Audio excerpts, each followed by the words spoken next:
Je vais vous parler dans cette vidéo de la perception au XXIe siècle de l'accompagnement à la personne et des raisons de la demande exponentielle de consultation. Le monde est fou. Depuis 1956, date de l'invention, vous savez, de la télécommande, l'accélération du monde zappette a trouvé son apogée dans les années 90 et n'est jamais redescendu.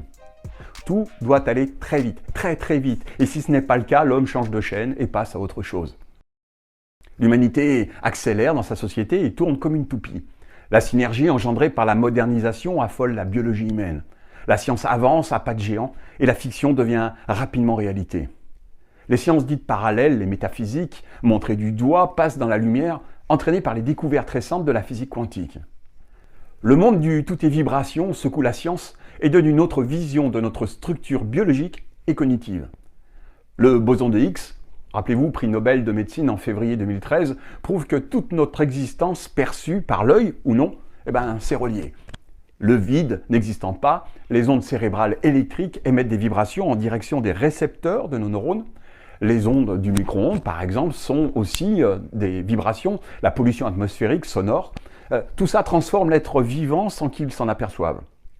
Aujourd'hui, les hommes sont conscients d'une partie de leur capacité de pouvoir gérer leur existence et leurs désirs, ils s'affirment. Ils deviennent conscients de ce qui ne leur convient plus. Les médias sociaux, propulsés par l'Internet, drainent moult histoires, romancées ou non, sur les miracles résultant des thérapies brèves.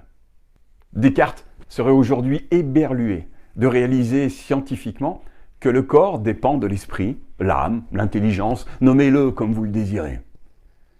Nous avons la chance de vivre une époque où l'être humain n'hésite pas à remettre en cause des réalités scientifiques antérieures. Le fait de comprendre que l'individu est le seul créateur de ses limites est un gouffre finalement franchissable.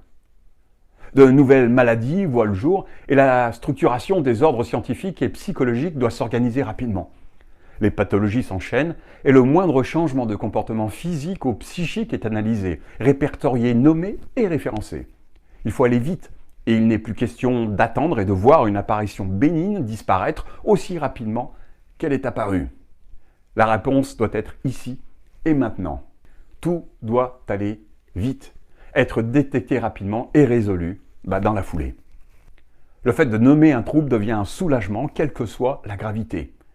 J'ai même entendu une de mes clientes m'exprimer son soulagement lorsque son médecin lui annonçait que ses malaises étaient dus à un cancer. Les changements d'état d'esprit, la communication poussent la compréhension à aller chercher la simplicité dans la complexité. Il est tout aussi important de rassurer en parlant de normalité d'un problème que de résoudre le problème.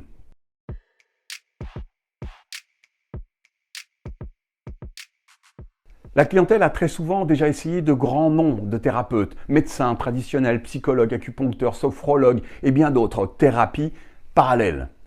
Ils arrivent dans nos bureaux en s'abandonnant à leur accompagnateur, ça veut dire nous, comme dernier recours. Vous devez être prêt à recevoir et préparer à accepter d'autres raisonnements, d'autres valeurs et croyances que les vôtres. Alors pourquoi une telle évolution des soins parallèles versus médecine traditionnelle ?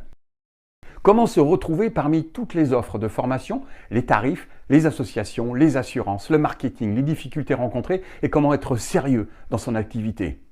Je vous offre simplement mon expérience acquise tout au long de mes formations certifiées en étant à l'écoute de mes collègues qui ont vécu le même parcours que moi. Bien entendu, je ne désire pas généraliser toutes les expériences car il y a autant de coachs, d'hypnos ou de thérapeutes que de parcours et de vécus et ce qui fait la richesse de notre profession. Vaste programme et peut-être prétentieux que de vouloir expliquer ce qu'est un coach, un hypnologue, un thérapeute ou toute autre profession titrée. Coach et thérapeute, deux titres indissociables l'un de l'autre. Être coach, c'est guider un client à atteindre l'objectif positif qu'il s'est défini en partant du comment faire. Être thérapeute, c'est soigner un client en partant du pourquoi. La frontière est fine entre les deux. Et chacun doit tenir sa place. Alors coach ou thérapeute, vous choisirez la dénomination de votre profession ou alors vous en inventerez une. Rien n'est interdit, à la condition que vos clients comprennent rapidement ce que vous faites et qui vous êtes. Le XXIe siècle n'a rien inventé. mais simplement pris le temps de modéliser ce qui existe depuis toujours et d'accepter la résultante des processus mis en place. Après des formations certifiées et reconnues, des spécialistes du comportement et de l'observation, ayant acquis des techniques approuvées, peuvent apporter rapidement des outils et des pistes de solutions qui permettent aux clients d'agir et de réagir immédiatement dans un nouvel apprentissage sur leur propre comportement. Ces spécialistes, c'est vous, c'est nous. Alors soyez fiers et curieux d'élargir vos connaissances et de guider en toute humilité la nouvelle ère cognitive qui s'offre à nous. Ces vidéos vous permettront de vous rassurer et d'anticiper certaines questions qui pourraient surgir et vous déstabiliser lors de vos formations.